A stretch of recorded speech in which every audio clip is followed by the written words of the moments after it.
8 जून से लॉकडाउन में रियायतों का ऐलान। क्या लॉकडाउन खुलते ही हालात मामूल पर आ जाएंगे?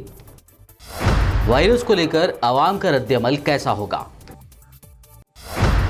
लोग एक दूसरे के करीब जाना पसंद करेंगे या नहीं? क्या मुल्क की आबादी के 8% लोग सतह गुर्बत से नीचे पहुंच गए हैं? क्या लॉकडाउन के खत्म होते मुल्क में गरीबों की तादाद 91 करोड़ तक पहुंच जाएगी? अस्सलाम वालेकुम, आदाब, और आप देख रहे हैं क्या आप जानते हैं। मरकजी हुकूमत की जानिब से 8 जून से लॉकडाउन में रियायतों के ऐलान के बाद तेलंगाना हुकूमत ने भी लॉकडाउन की रियायतों और 8 जून से शुरू होने वाली खिदमात के बारे में गाइडलाइंस जारी कर दिए हैं, जिनके मुताबिक कंटेनमेंट जोन्स के इलाकों में पाबंदियों में कोई नरमी नहीं रहेगी, जबकि गैर कंटेनमेंट इलाकों में मरहलावार तौर पर रियायतों का फैसला किया गया है।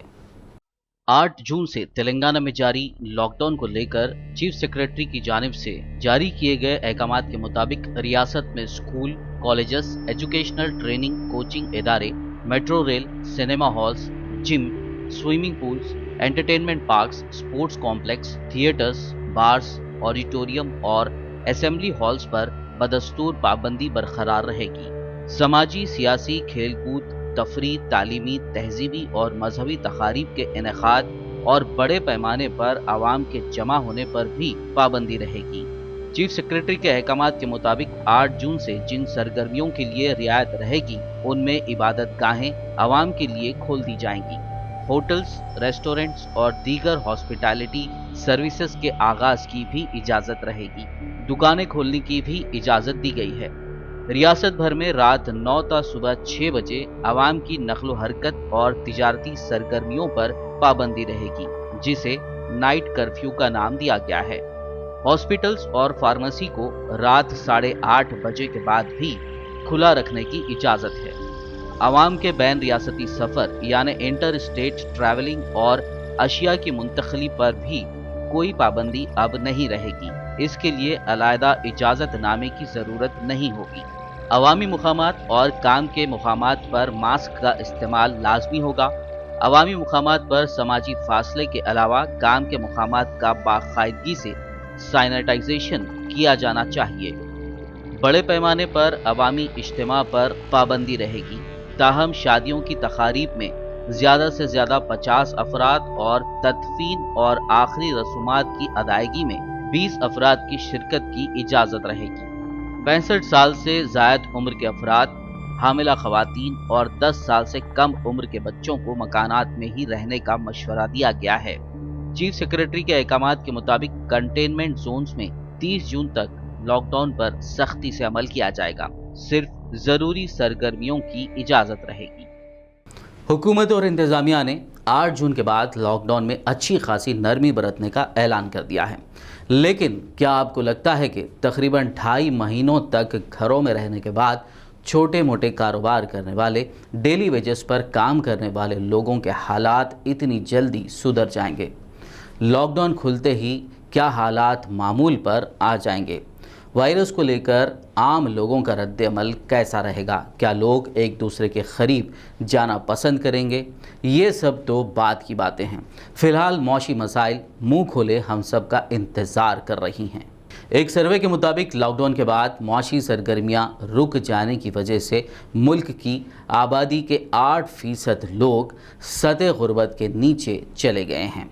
लॉकडाउन के ख़त्म होते होते मुल्क में गरीबों की तादाद 81 करोड़ से बढ़कर 91 करोड़ से ज़्यादा तक पहुंच जाएगी।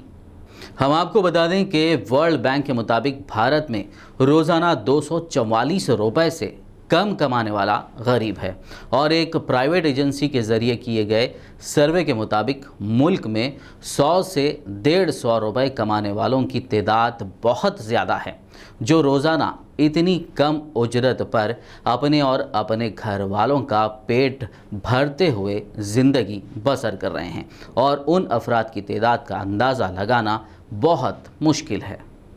लॉकडाउन की वजह से भारत की इकोनॉमिकल हालात किस हद तक कमज़ोर हो सकती हैं, इस बात का अंदाज़ा उस रिपोर्ट से लगाया जा सकता है जिसमें बताया गया कि लॉकडाउन के ख़त्म होते होते मुल्क में 10 करोड़ नए गरीबों का इजाफा हो सकता है, जो पहले से موجود 81 کروڑ غریبوں کی تعداد میں اچھا خاصا اضافے کا سبب بن سکتے ہیں۔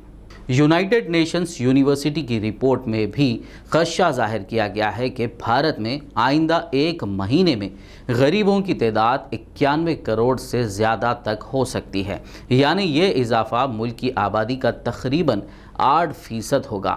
رپورٹ میں کہا گیا ہے کہ لاک ڈاؤن کے بعد معاشی حالات کی بہتری کے لیے ممکن اور مؤثر اقدامات نہیں کیے گئے تو ہمارے ملک کو ایک بہت بڑے اقتصادی بحران یعنی اکنامیکل کرائسس کا سامنا کرنا پڑ سکتا ہے۔ اب تک جو حالات ہیں ان کے مطابق ملک کی جی ڈی پی 1.9% تک محدود ہو سکتی ہے۔ اسے سہارا دینے اور سنبھالنے کے لیے حکومت کو بہت بڑے پیمانے پر اکنامیکل ریفارمز کرنے کی ضرورت پڑے گی۔ اس سلسلے میں رپورٹ میں بتایا گیا ہے کہ بھارت میں اب تک غریبوں کی تعداد 60% تھی، وہ بڑھ کر 68% ہو جائے گی۔ اس سے حکومت اور انتظامیہ پر کافی دباؤ پڑ سکتا ہے، وہ انہیں غریبی کے دلدل سے نکالے اور ان کی پرانی حالت پر پہنچانے کے لیے کافی جد و جہد کر سکتی ہے۔ دوسرے الفاظ میں بتایا گیا ہے کہ یہ بھارت کے لیے 10 سے 12 سال پیچھے جانے جیسا ہو سکتا ہے۔ یونیورسٹی نے اپنی رپورٹ میں یہ بھی واضح کیا ہے کہ بھارت کو ان حالات سے بہت دانش مندی کے ساتھ نمٹنا ہوگا۔ اگر اس درمیان میں فرقہ واریت کا کارڈ کھیلا گیا تو ملک کے حالات اور بھی خطرناک ہو سکتے ہیں۔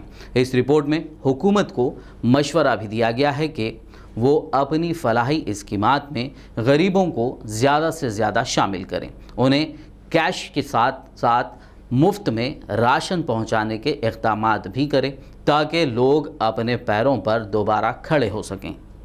کورونا سے نمٹنے کے لیے بھارتی حکومت کے اقدامات پر ورلڈ بینک نے اطمینان ظاہر کیا ہے۔ اس کا کہنا ہے کہ بھارت میں کورونا سے نمٹنے کے بہت سخت اقدامات کیے جا رہے ہیں، جس سے وائرس کا پھیلاؤ کم ہو گیا ہے، لیکن لاک ڈاؤن کے بعد اگر کورونا کے معاملات میں اضافہ ہوتا رہا تو پھر ممکن ہے کہ بھارت میں غریبوں کی تعداد میں بھی اچھا خاصا اضافہ ہوگا، جس سے سطح غربت میں رہنے والے لوگوں کی تعداد بڑھ جائے گی۔ لاک ڈاؤن کی وجہ سے صرف بھارت میں ہی غریبوں کی تعداد میں اضافہ نہیں ہو رہا ہے، بلکہ پڑوسی ممالک پاکستان، نیپال، سری لنکا، بنگلہ دیش کے علاوہ بیشتر افریقی ممالک اور کچھ یورپی ممالک غربت میں بہت بڑے اضافے کا خدشہ دیکھ سکتے ہیں، جو دنیا کے لیے کورونا سے بھی بڑا بحران ثابت ہو سکتا ہے۔ اسی لیے تمام حکومتوں سے یہ گزارش کی جا رہی ہے کہ وہ اپنے یہاں کورونا سے نمٹنے کے ساتھ ساتھ معاشی حالات کو سنبھالنے کی بھی بھرپور کوشش کریں۔ یہ تو تھی سرکاروں کی باتیں، لیکن عام آدمی کو اب لاک ڈاؤن کے بعد کے مسائل کی فکر ہے۔ اسے اب 3 مہینے کے بعد آنے والے لائٹ اور واٹر بلوں کی فکر ہے، اپنے بچوں کے اسکول، کالج اور اگر وہ کرائے کے مکان میں ہیں تو کرایہ ادا کرنے اور سب سے اہم کام کاروبار کرتے ہوئے پیسے کماتے ہوئے پھر سے معمول کی زندگی پر لوٹنے کی فکر ہے۔ کورونا کی وجہ سے دنیا بھر میں زندگی گزارنے کے طریقوں میں کئی بدلاؤ دیکھنے کو ملے ہیں۔ اس دوران لوگوں نے ہوٹلوں میں کھانوں کے بجائے گھروں کے کھانوں کو ترجیح دی ہے۔ حالانکہ اس کی ایک وجہ ہوٹلوں کا بند ہونا بھی تھا، لیکن اس بات سے انکار نہیں کیا جا سکتا کہ لوگوں کے بہت سے غیر ضروری اخراجات رک گئے ہیں۔ کورونا نے انسانوں کی سوچ کو بدل دیا ہے، ہر شخص خواب غفلت سے بیدار ہو گیا ہے۔ آج یا کل کورونا تو کنٹرول ہو ہی جائے گا، لیکن ہم سب نے ہماری آج کی زندگی کو جو کنٹرول کیا ہے، اگر ہم اس طریقے کو آگے بھی جاری رکھیں، غیر ضروریات کو کم کریں تو زندگی بہت خوشگوار اور خوبصورت ہو جائے گی۔ اس کے علاوہ ایک اور بات یہ بھی سمجھ میں آئی ہے کہ ہماری زندگیوں میں کافی وقت ہے، کافی فرصت ہے، لیکن طرز زندگی، سوشل لائف، رہن سہن تبدیل ہو چکا ہے، مگر اس میں بہتری کی گنجائش اب بھی موجود ہے۔ جس طرح لاک ڈاؤن میں آپ نے اپنے گھر والوں کے ساتھ وقت گزارا ہے، اسی طرح لاک ڈاؤن کے بعد بھی کام کاروبار کے بعد اپنوں میں وقت بتایا کریں۔ Stay home, stay safe. جے ہند۔